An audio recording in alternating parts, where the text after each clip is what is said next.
ये आपका फार्मूला है एपी के जनरल टर्म का, याद रखिएगा। ये भी याद रखिएगा कि ये पहला टर्म होता है, डी कॉमन डिफरेंस होता है, कैसे निकलता है T2 माइनस T1 से या T3 माइनस T1 से, या कोई भी टर्म पकड़ते हैं उसके पहले वाला टर्म घटाते हैं। n होता है नंबर ऑफ टर्म्स और Tn होता है nth टर्म। अब जरा बताओ कि इसमें अननोन कितने हैं। अगर हम बोले अननोन की बात तो Tn एक हुआ, A एक हुआ, n एगो हुआ, एगो D हुआ, माने 4 गो अननोन हुआ ना। इस 4 गो अननोन में से अगर हमको 3 गो दे दे एगो बोले निकालने के लिए, 4 गो दे दे एगो बोले निकालने के लिए, तो क्या निकाल सकते हैं। तो इस पे भी बहुत सारे क्वेश्चन बन जाते हैं, इस पे भी बहुत सारे क्वेश्चन बन जाते हैं। जैसे आपका एनसीईआरटी का क्वेश्चन दिखाते हैं आपको,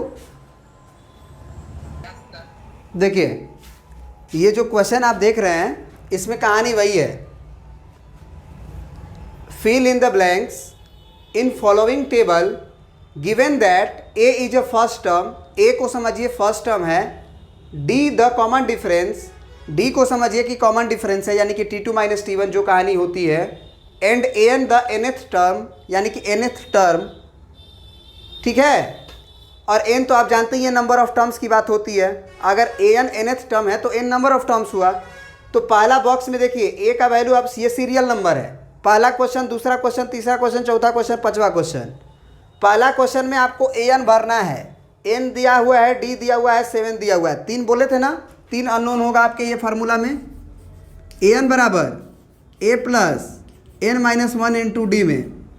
तो यहाँ पे अगर आपको an निकालना है और सब कुछ दिया है तो उस फार्मूला में सब कुछ प्लग इन कर दो। तो ज़रा बताओ an का वैल्यू कितना होगा। a के जगह पे हम क्या डालेंगे 7 प्लस n हमको नहीं मालूम है तो हम n माइनस 1 लिखेंगे, और d के जगह पे सॉरी n मालूम है, n के जगह पे 8 दिया हुआ है तो यहाँ पे हम n के जगह पे क्या लिख देंगे 8, और d के जगह पे क्या लिख देंगे 3। तो ज़रा बता दो ये कितना आएगा 7, 8 में से 1 गया 7, और 7 दिया 21, तो प्लस में 21, तो 21 और 7 कितना हो जाएगा। तो इसके मतलब इसके जगह पे हमको भरना है 28। अब दूसरे क्वेश्चन में हमको डी पूछा है तो डी को छोड़ के बाकी सब जगह रख दो, ए के जगह पे इसी, ये तो पहला पार्ट हो गया। दूसरा पार्ट में इसी फार्मूला में रखो तुम वैल्यू को, an के जगह पे क्या लिखेंगे, an के जगह पे 0 बराबर a के जगह पे क्या लिखेंगे, a की जगह पे -18, a के जगह पे -18, और ये प्लस n के जगह पे 10 -1 होगा, क्योंकि n-1 होता है, केवल 10 मत लिख देना। n-1 के बाद d तो निकालना ही है, तो d वाला में बॉक्स है तो d को d ही रहने देंगे। अब ये -18 इधर आके क्या हो जाएगा +18, और बराबर को उधर 9d, तो 9 अब इधर डिवाइड में आ जाएगा तो क्या हो जाएगा d का वैल्यू 2 हो जाएगा। यानी कि इस वाले बॉक्स में हमें क्या भर देना चाहिए 2 भर देना चाहिए। तीसरा क्वेश्चन,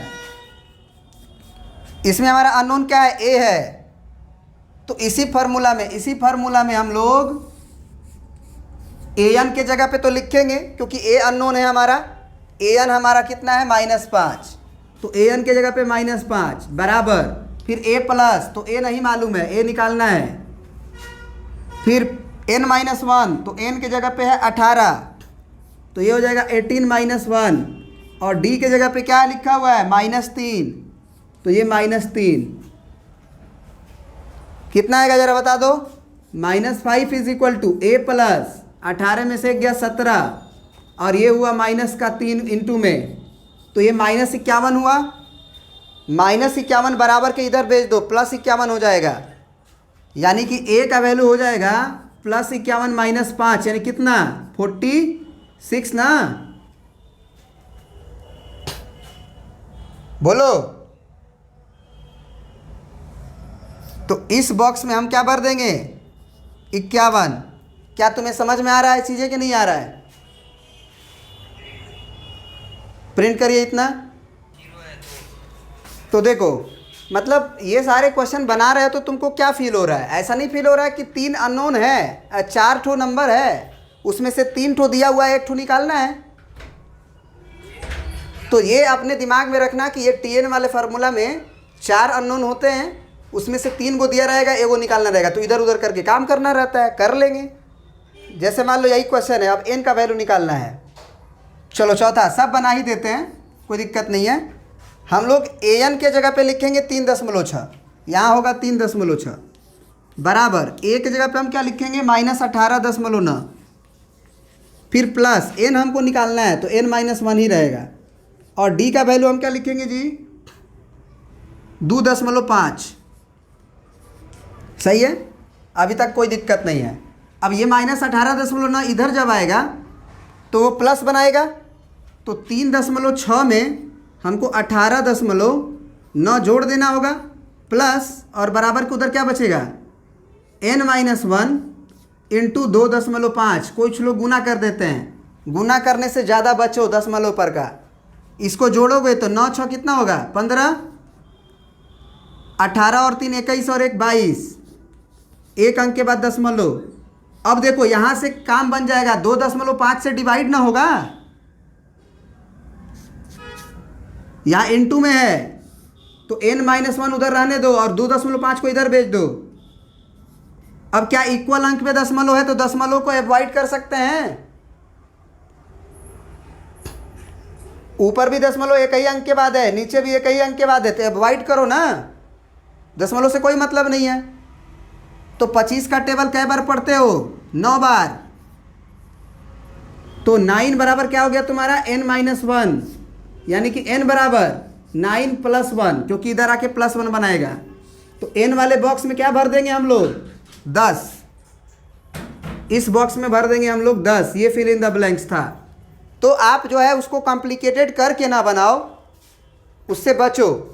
d से हमेशा डिवाइड करने का कोशिश करो, इन दोनों में बारी बारी से मल्टीप्लाई करने का कोशिश मत करो, ज़्यादा आसान हो जाता है। अब लास्ट क्वेश्चन 5वां, उसको भी बना देते हैं। कुछ लोग तो जो n-1 का वैल्यू 9 आया ना तो वो 9 लिख देते हैं, 1 को भेजना भूल जाते हैं।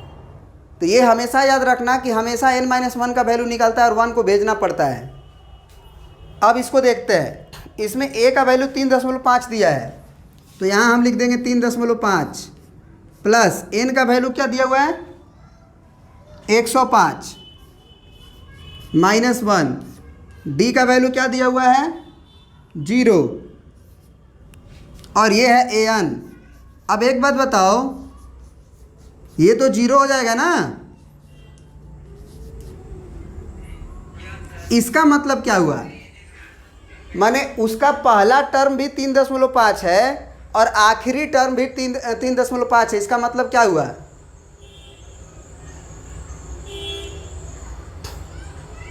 कॉमन डिफरेंस क्या है इसका 0 है ना,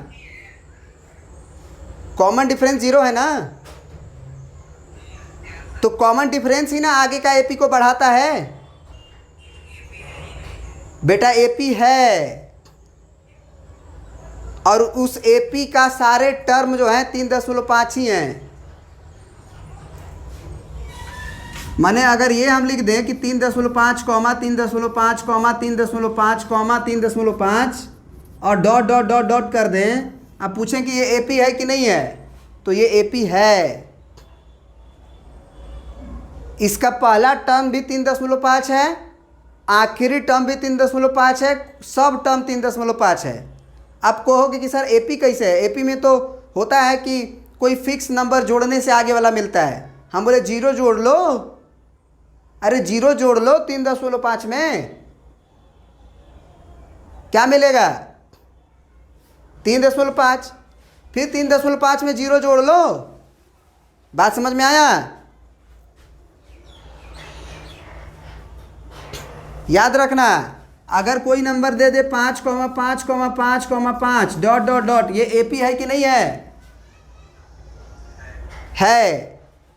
इसमें बस कॉमन डिफरेंस 0 है।